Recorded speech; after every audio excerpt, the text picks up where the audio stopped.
पंजाब शहादत की धरती, और इस धरती पर माननीय विनय जी सहस्त्रबुद्धे जी का स्वागत है।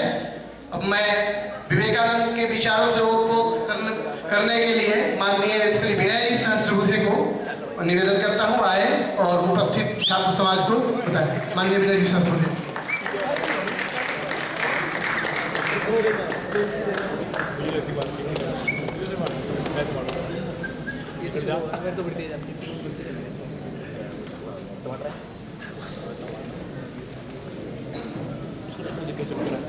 इस महाविद्यालय के प्राचार्य श्री जे.एस. रघु जी, यहाँ से जो सांसद रहे और हमारे मित्र भी हैं श्री सत्यपाल जैन जी, इस कार्यक्रम के संयोजनकर्ता श्री पांडे जी और उपस्थित छात्र, अध्यापक भाई और बहनों, जब कभी किसी कॉलेज में जाने का प्रसंग आता है तो मेरे मन पर एक बोझ होता है कि सामने कितने लोग बैठेंगे तो पूरा समय बैठेंगे नहीं बैठेंगे और भाषण को सुनेंगे या नहीं सुनेंगे। और मुझे स्मरण होता है टाइम्स ऑफ इंडिया में बहुत पहले एक कॉलम आता था स्पोर्टिंग एनकाउंटर करके, एक विटी रेपार्टी हुआ करती थी, लोग कुछ कहते थे उसके ऊपर कुछ प्रतिक्रिया आती थी, जैसे फिश पॉन्ड्स होते हैं ना उस टाइप का। तो उसमें एक बार एक ऑब्जर्वेशन आया था कि these days colleges are so very crowded that if you want to have some loneliness you have to go to the classroom। क्योंकि कॉलेजेस में छात्र हैं मगर क्लासरूम में छात्र नहीं। ये जो एक विडंबना है उसके कारण भी लगा मुझे कि पता नहीं कितने लोग आएंगे, कितना ध्यानपूर्वक सुनेंगे। मगर मुझे खुशी है कि विवेकानंद जी का विचारामृत सुनने के लिए आप इतनी अच्छी संख्या में यहाँ पर उपस्थित हैं।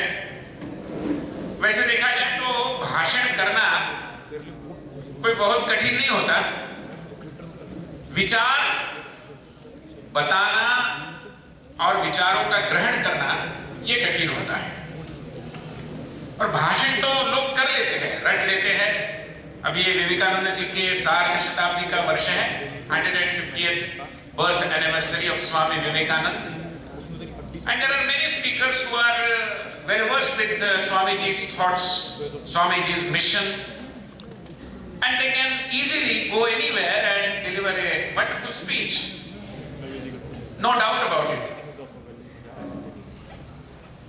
And I remember an anecdote associated with, it must be an anecdote, I don't know whether it was a reality or not, मगर अल्बर्ट आइंस्टाइन जो वैज्ञानिक हो गए, उनके बारे में कहानी ऐसे ही चर्चा में है।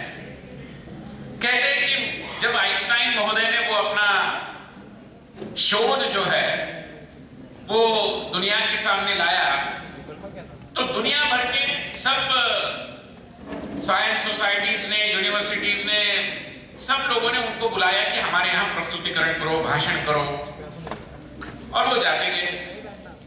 एक दिन उनको ऐसा लगा कि अरे भाई उसी लॉन्ग प्ले रिकॉर्ड को हर जगह लगाना, मैं तो बोर हो गया हूँ।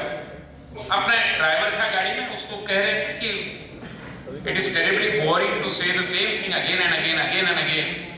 ऑडियंस अलग होता है इसलिए भाषण वही चल जाता है। तो बोले मुझे बहुत बोर हो रहा है, मुझे तो कंटाला आ गया है, I really do not want to deliver a speech. तो वो आइंस्टाइन का ड्राइवर था, he was also pretty clever. उसने कहा कि आइंस्टाइन महोदय आप क्यों चिंता करते हो, आपके भाषण मैंने भी लगभग 100 बार सुने हैं, तो जो आप कहते